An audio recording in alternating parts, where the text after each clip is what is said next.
How does it feel to come back to Georgia? Kind of come back here and well, I live here, dog. So I know you live here, but it comes back actually working now. Well, no, this was a cool week for me because Thursday night was at Georgia Tech, and then Saturday here. I don't get to see my family much during the season, and so to get a week back during the middle of the season is pretty sweet. And then just to walk around campus, you get all the memories back from when you were here, and I've gotten old now, so you're the old creepy guy walking around, but it feels good to be back. And you mentioned the Tech game.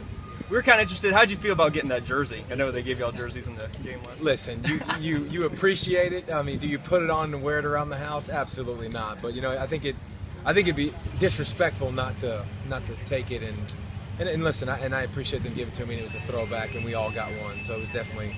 I'm sure some people get upset because I know I have friends that text me like, "What are you doing?" I'm like, "I'm holding a jersey, dude. Calm the freak down. Like it's gonna be okay." And also on Twitter and a lot around campus, there's that thing where there's that perceived notion when game day comes to Athens or talks about a Georgia game and they're involved, that Georgia doesn't play so well. How do you think about that kind of relationship? What? Who cares? I mean, if the players are thinking about that, they're thinking about the wrong thing. And I know fans, they're short for fanatic and they look for everything, but it doesn't matter. This doesn't determine the outcome of the game. Whoever picks who doesn't. If Herb Street picks Georgia tomorrow and they win, it had nothing to do with Herb Street picking Georgia. I know it's hard to, disassociate yourself from that, or not to pay attention to it. But people are giving their opinion on who they think is going to win the game. Are they right all the time?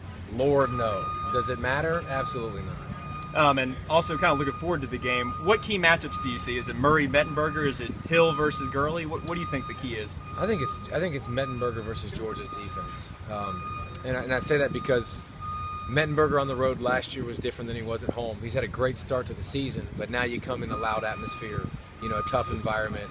You have to make it difficult on opposing quarterbacks and be loud and not let them be able to communicate like they want to communicate. And Georgia's defense is getting better and more experienced, and how much better can they play? Because, it was a rough start to the season and a lot of inexperience, and you got to continue to grow and get better as the season goes on.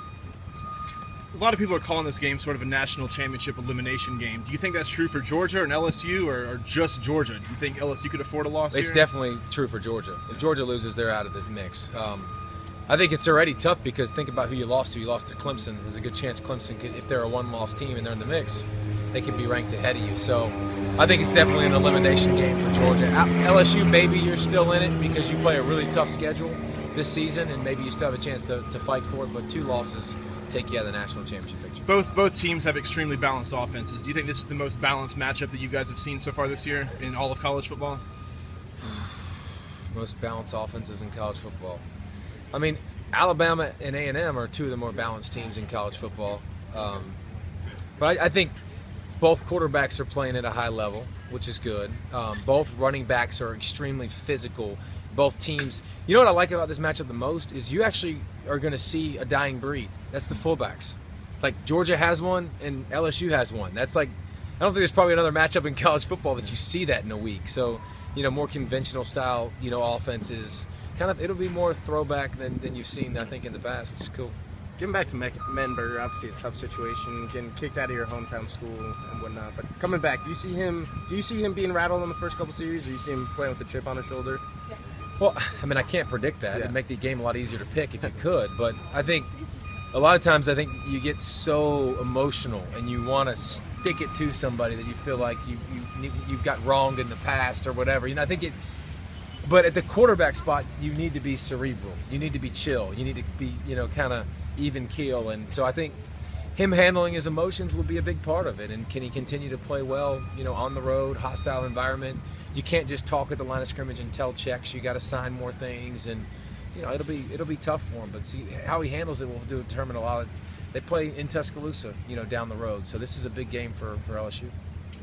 Have you had a chance to show any of the guys around Athens that are here with you for working?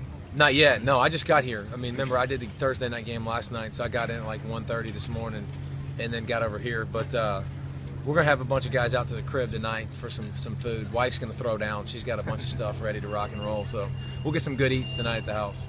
Evan went to school here. What kind of atmosphere are you expecting tomorrow on game day? crazy. I mean, it'll be, I think, about like you see everywhere. It's hard to top last week, dude. I mean, Fargo was insane. It was cool. They shut the whole town down. But you know, you get accustomed to the fans showing up and being crazy and being loud, and so I expect no less. I think the game environment needs to be the most important. They need to be going absolutely berserk like they've been in the past.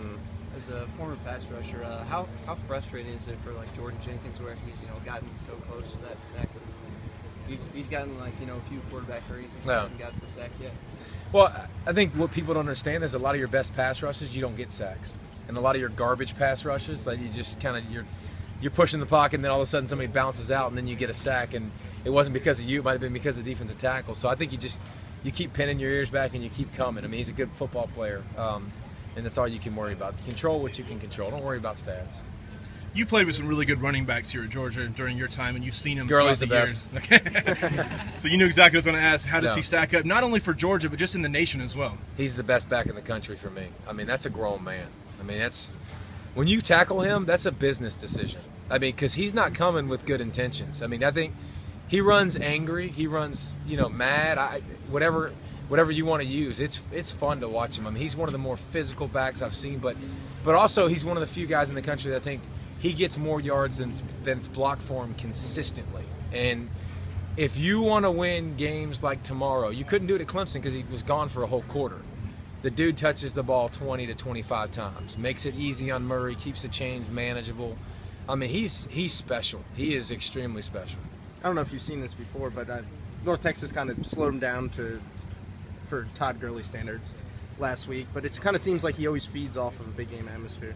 Well, I mean, who doesn't? I think everybody gets jacked up for the big games, and Hill and him will be a good matchup, and who has a bigger day will go a long way in determining who wins the ball game. But I'm not worried about 3. If you're worried about 3, I think you're worried about the wrong guy.